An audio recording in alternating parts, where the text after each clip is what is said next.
There are more Godzilla X Kong sequel leaks. Avoid major spoilers in the OP, so either wait for a dump or ask what you're curious about. Was told about the board's deals with Kaiju, and this is all spin up from my original post. Working title was Godzilla X Kong at Earth's Ends. Steven Trapper and a new female lead are the main characters. The main villain monster is Hedorah. Film will be more sci-fi horror being aimed around 2 hours. And yeah, that is about the new Godzilla movie.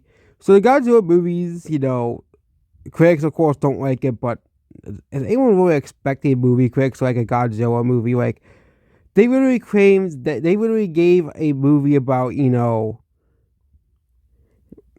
I'm talking about, Best Picture. Okay? The one that won this year. Like, really? You consider that the best movie of last year?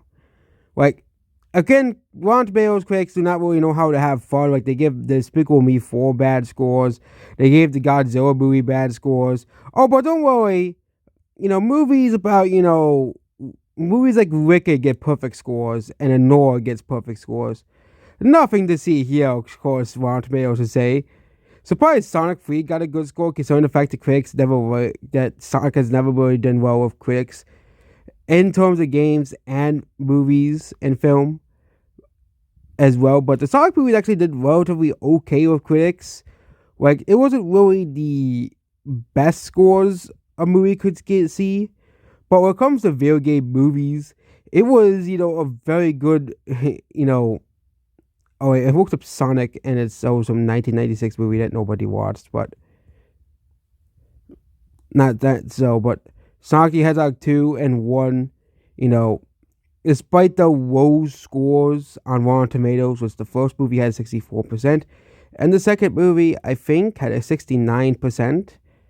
But the third movie is the first movie to really have a high score of 85%. As well as, I think it's one of the highest rated video game movies of all time as well here.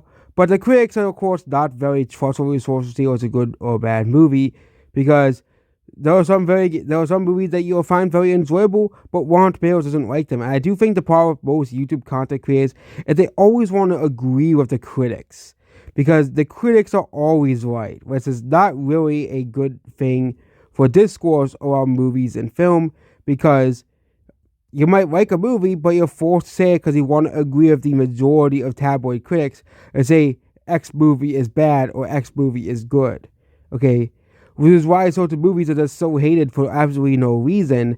Because, if it has a bad score on Rotten Tomatoes, let's hate on the movie.